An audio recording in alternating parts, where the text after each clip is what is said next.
There is a war, a proxy war already taking place between the United States and Russia that's happening in Ukraine. There is another war that is brewing between two superpowers, and that's what we're going to be talking about in this video.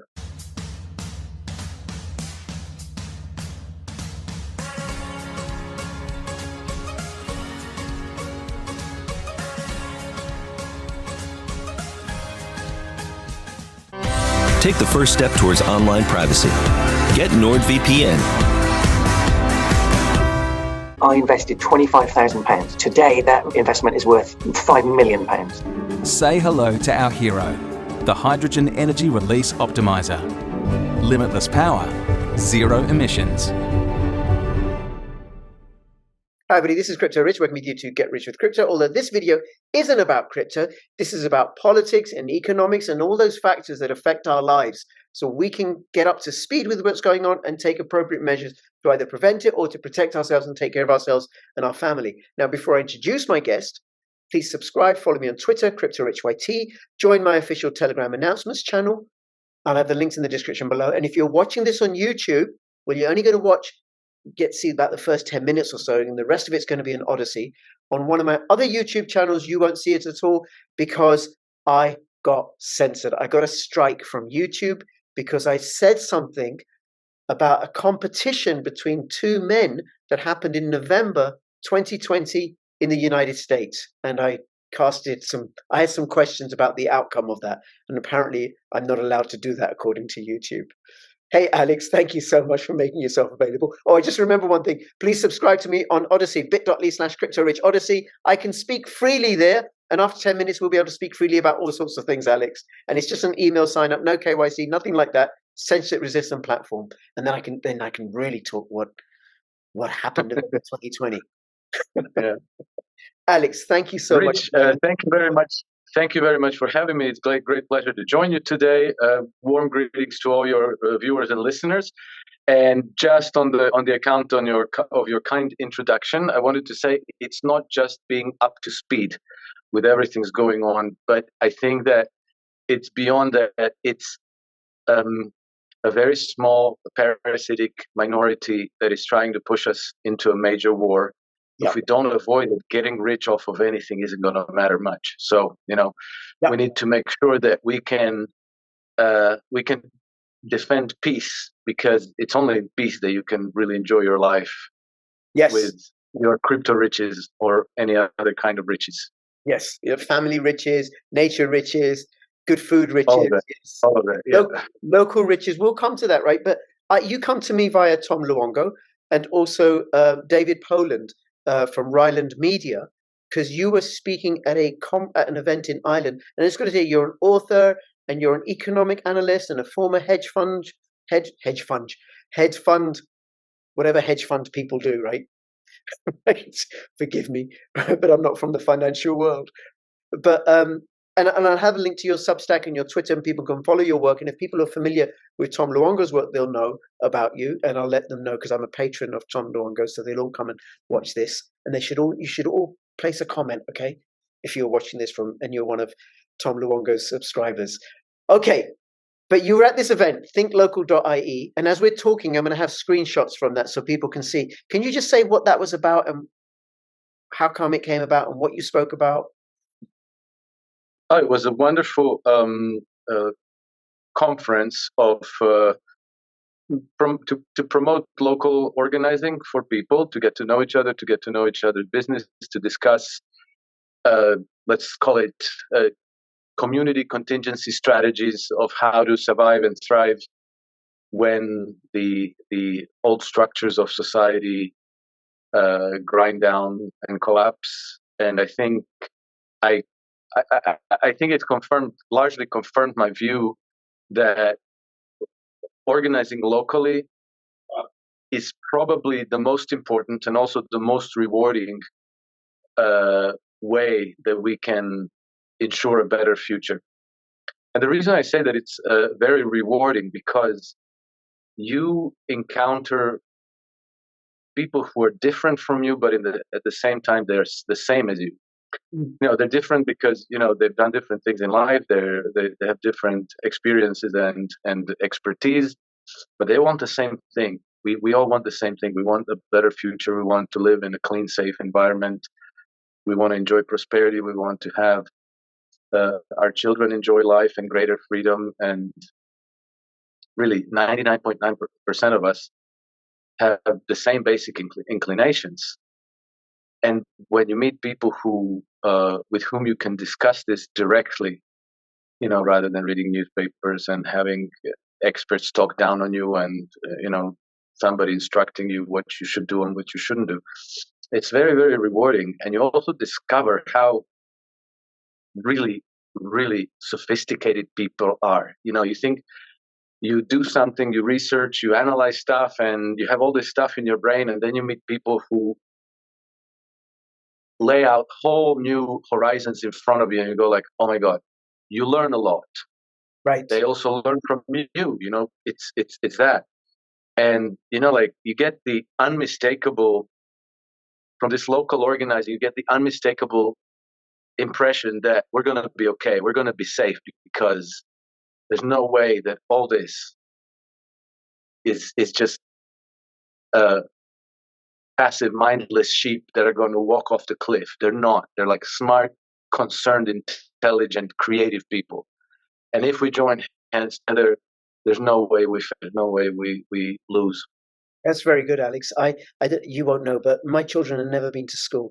My 18-year-old and my 15-year-old home educated, and I'm a big fan of the work of John Taylor Gatto, who's a prize-winning teacher from New York who advocated alternative forms of education, and he said genius is commonplace. But yes, our lords and masters would have us believe that we're stupid and they need to lord it over us and tell us what's good for us. And the Think Local event, thinklocal.ie, and I'll have the links in the description below.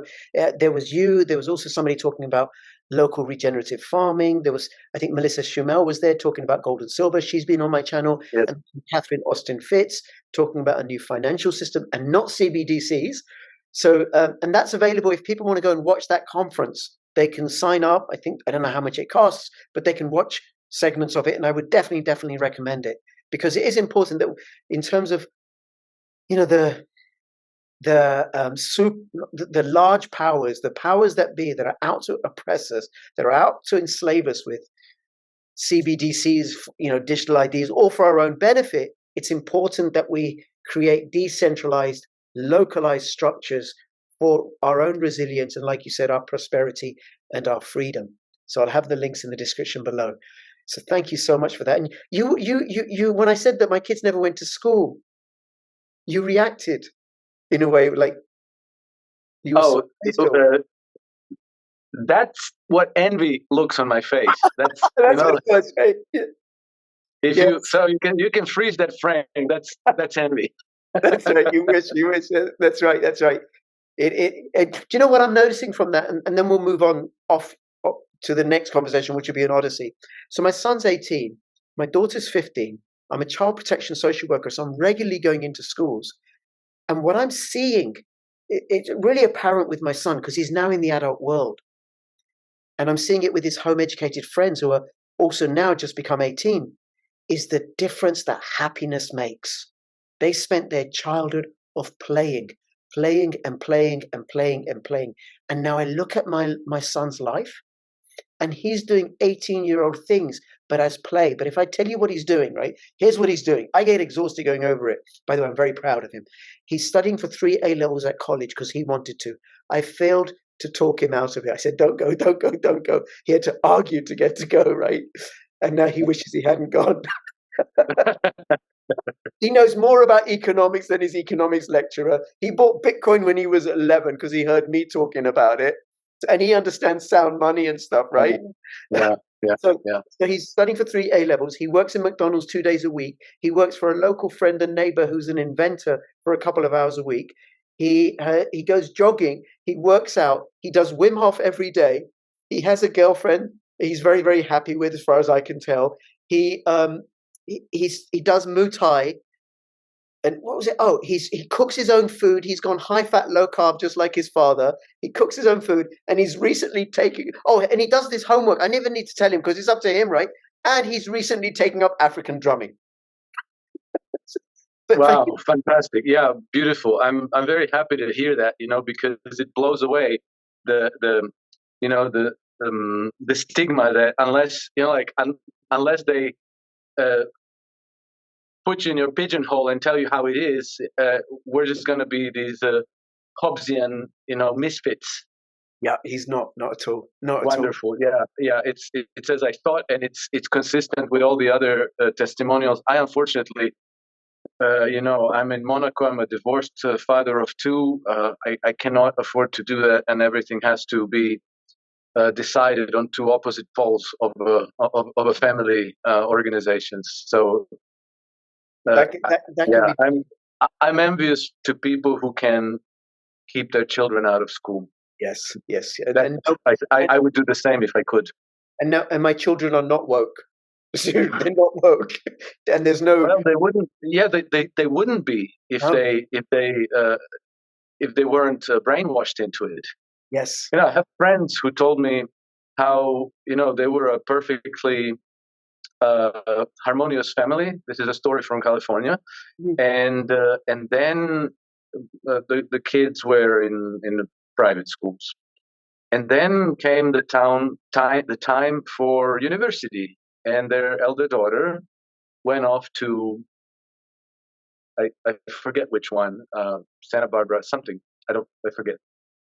And after the first semester, she came home, and she was like a